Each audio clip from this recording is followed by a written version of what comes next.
It's finally officially official. This is Seahawks Today. I am your host, Will Ortner, and we no longer have an offensive coordinator in Seattle. Now, he said it after the Super Bowl, so it's not like anyone was shocked to know when it was announced yesterday that Klint Kubiak was now the head coach of the Las Vegas Raiders.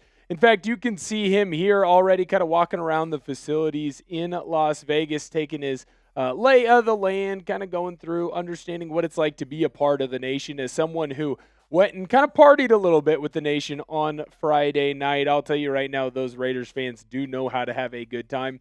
And I will say this, that I think that the Raiders are going to be in good hands. Klint Kubiak was someone that when he was hired to be the offensive coordinator with the Seahawks, I was a little bit apprehensive. I was a little bit nervous, wanted to kind of see what was going down. Obviously, that last year before he had when he was in New Orleans, it wasn't like it was the best year of all time. Now, that being said, there were a lot of injuries, and I think that Kubiak kind of proved all of us doubters, or at least people who were nervous when he was coming in, he proved us all wrong. He was a fantastic offensive coordinator this year, and frankly, he deserved this opportunity. He deserved to be one of the top candidates when it came to the head coaching search. He deserved to be someone who was a finalist for multiple jobs. And frankly, he deserved to have this job in Las Vegas. The Raiders are going to get a very brilliant offensive mind, and he's the type of coach that I do think can do a lot of good things in Raider land. Will he be able to bring them back to prominence? I think that would be a bit too bold to say so right now. But from the bottom of my heart, I do believe that Klint Kubiak has earned this opportunity, and I want to say that I am happy for him. I'm happy for him. I'm happy for his family, and I'm excited to see what he can do. Just hopefully he doesn't beat our Seattle Seahawks. Let me know down below in the comment section, are you happy for our former offensive coordinator, Klint Kubiak? Yes or no? And I hope I see a lot more yeses, because at the end of the day, this is a business, and he had to do what was best for his family. 5-year contract, be the head coach. You know he's going to get some leeway there. I think that's a pretty good deal. Now we do have to look at who will replace Kubiak, and I think there's an apprehension for some Seahawk fans where they're going to say, hey, Will, I just want to focus on the parade that's coming up tomorrow. I just want to focus on what the next thing is. Well, I'll tell you, Mike Macdonald, he's enjoying the time right now, but he's already told ESPN, he already told the NFL insiders, like, he's going to be at the Combine here in a couple weeks, which, by the way, is in a couple of weeks. That's how quick this turnaround is. So we can't just sit back and rest on our laurels. Now, yesterday it was reported by Greg Bell of the News Tribune, of course, that they are expecting the Seahawks to hire someone from within the coaching staff. That does mean that this turnaround is going to happen rather quickly. Yesterday, I tweeted out and voiced my opinion that I thought the Seahawks could have a new offensive coordinator either yesterday or today, Tuesday, now that we are filming this. I would say that I kind of now believe I might have been a little bit too gung-ho on that, a little bit too trigger-happy. It might be closer to Wednesday or Thursday, but I do feel like by the end of this week, the Seattle Seahawks will have a new offensive coordinator. And I do think it's important to note, and I think Brady Henderson does a really good job of illustrating that fact here, that the OC is probably going to be someone who's already on the staff. Remember, we kind of knew that Kubiak was going to be gone about 8 days before the Super Bowl. In fact, if you were really looking through it, saying, hey, he's taking 2 final job interviews, he's going to take whichever spot he really wants to, you probably knew this about 10 to 14 days ago. Well, if you're the Seattle Seahawks, you've already been having conversations. You've already been planning for who could be that next offensive coordinator. And I think it's smart for the Seahawks to make sure that they go in and hire someone from within the staff. I was talking to our Raiders Report host, Mitchell Renz, and he's going down the list of all the different Seahawk coaches, position coaches, quality control assistant, guys like that, hey, we're going to go in and poach them and we're going to bring them with us. Well, I don't know that that's necessarily going to happen, and that's why I do think it is smart for the Seahawks to promote from within and at the very least mitigate some of the damage from what types of coaches and which coaches will go with Kubiak. This is great news in my personal opinion. We're going to dive into some of the replacement options that the Seahawks have, 4 that are on staff, 1 that isn't on staff but has been linked to the Seahawks in just a moment. But I got to let you know about the sweet gear that we have over on Chat Sports right now. Look at this Champions T-shirt. It is so freaking sweet. We've got the black, and of course we have the navy. You got the head guy, the star who was, not supposed to be there for a little bit. The weather's getting frightful outside. It's still chilly. It's still cold, especially if you're in the PNW. You know that really spring doesn't come around until that end of April time. So if you want a hoodie, you can go and grab a navy or a black one. The things are freaking sweet. By the way, in this collection, we still have those mob mentalities, so you can grab the t-shirt that I have on myself, Or if you want to get a little whimsical, you want to have a little bit of fun with the mob ties, you can go get the mascot t-shirt that we have as well. Again, black and navy. The thing is freaking sweet. We are going to have the link down below in the comment section and description of today's video, so you can grab any of these t-shirts or any of these hoodies, and I'll tell you right now, they are freaking fresh, they are fly, and they will be the talk of the town wherever you go. Remember, we're always going to support the people that support us here, and so I want to give a special shout out to these 6 people, and a special thank you for having that mob mentality: Eddie A, Philip H, Jason S, Raymond F, Jared J, and Kathy B. Thank you so much for going in since the very last video that we shot and grabbing yourself some mob merch. If you want to get shouted out just like these 6, well, all you got to do, go in and grab one of those t-shirts or one of those hoodies. I get an alert, and I'll make sure that I alert everyone to your excellence in the next video. All right, so as we go through the Kubiak replacements, the first one that everyone's going to talk about is Andrew Janocko, the quarterback coach here in Seattle. Now, when I look at Janocko, I do want to say this. I do not necessarily believe that he will still be in Seattle. That is why he is so high up on my replacements board. When we look at Janocko, he was a stellar QB coach this year. He helped bring Sam Darnold to the forefront and really show everyone that last year was not an anomaly. It was not a blip on the radar for Darnold. Darnold could continue to be a very successful player, and could be a very successful quarterback in the National Football League. Now, what is important to note when you look at Janocko, every single spot that he's been at, well, he's been at pretty much for the most part with Klint Kubiak. He is a Klint Kubiak guy, which is why I do believe that he will not be in Seattle next season. Now, is there an opportunity, Seattle, to make him the offensive coordinator? He'd be a play-calling OC in Seattle. Yes, that is a possibility. Yes, that is an option, but I do think that Janocko is going to follow Kubiak. He'll be the offensive coordinator in Las Vegas. Probably won't get to call any plays, but it is important to note that, well, hey, he would get to go and be with his main guy, and I do think that that would be important, and that's kind of why he's so high up on my potential replacement board.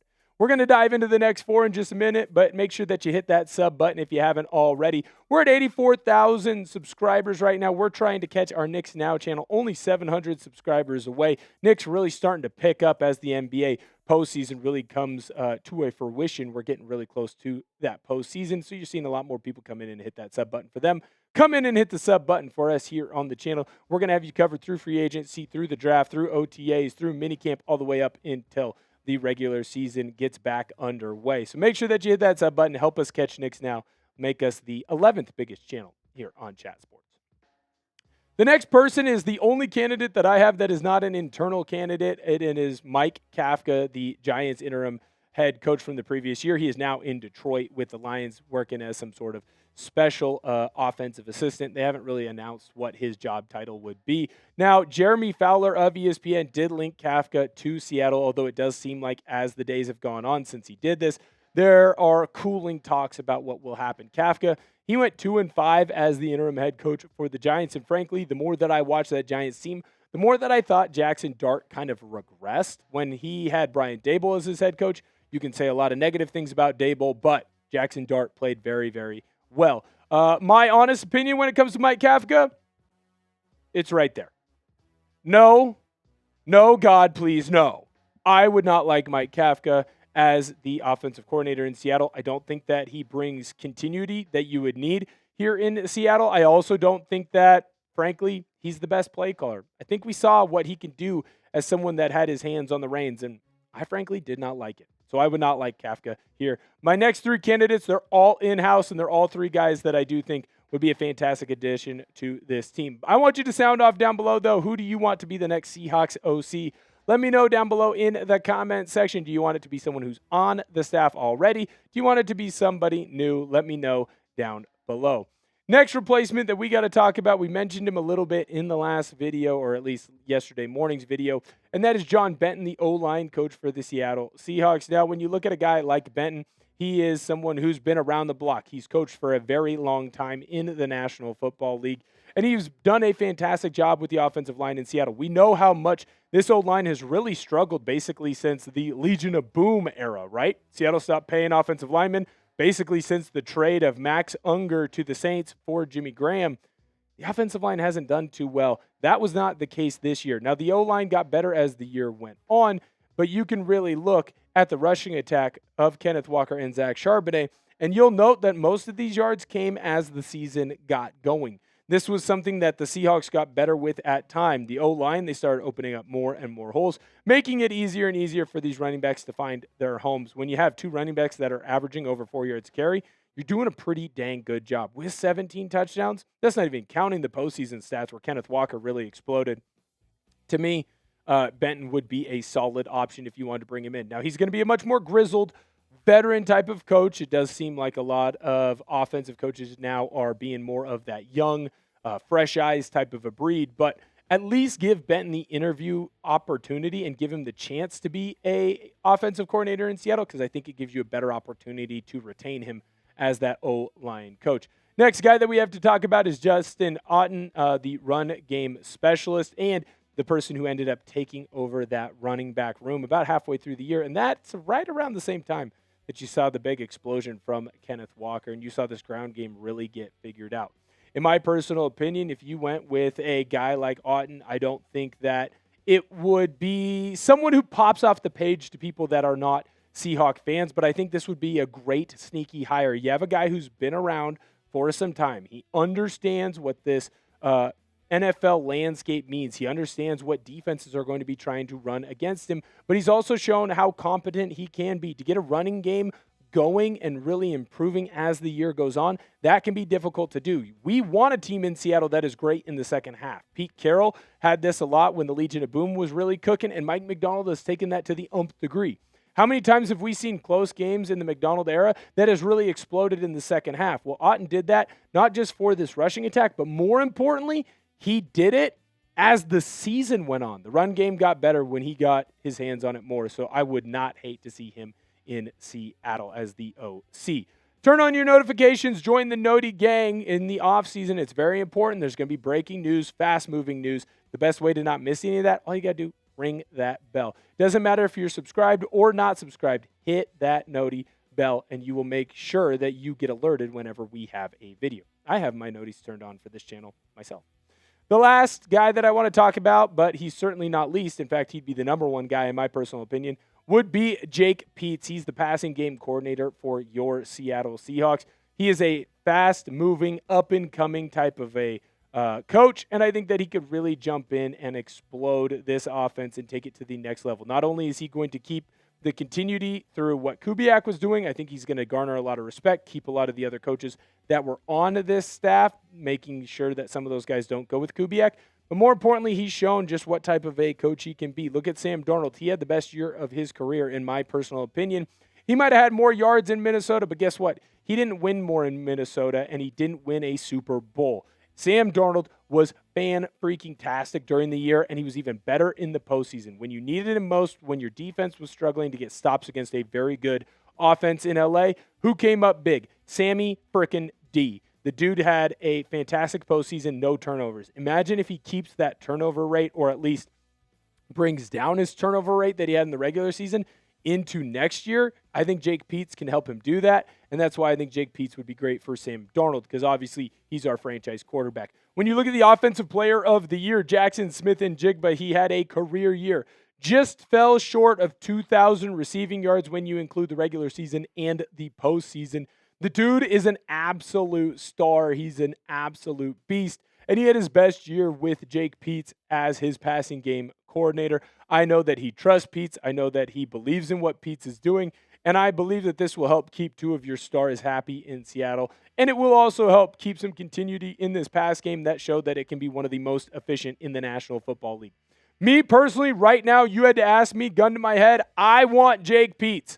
I want Peetz in Seattle. Why? Because I think he can continue the success that this offense had, but grow it. We saw the offense go through different waves. It was more of a passing offense early, and it became more of a rushing offense late. That's great. What if we combine them, and they're great at both at the same time? I think that you started to see that at the end of the postseason, and I think that was because everyone kind of understood what the Klint Kubiak system was going to look like. Hey, guess what? Jake Peetz was a key instrument, a key cog in that Klint Kubiak system. I think that he can continue it, and I do believe that he can help take it to the next level. If you had to ask me right now, the guy I want Jake Peetz. Help us catch Knicks now. Hit that sub button. We are closing in on being the 11th biggest channel here on Chat Sports. I really want to catch them. Right now in Chat Sports, we have, for every single channel that gets to 100,000 subscribers, we get our T-shirts or we get our jerseys up onto the Wall of Fame. I want Seahawks today to get there, and I want us to get there next. It's a race between us and Knicks now, so come on in and hit that sub button. Thank you guys so much for viewing today's video, and I can't wait to see you next time.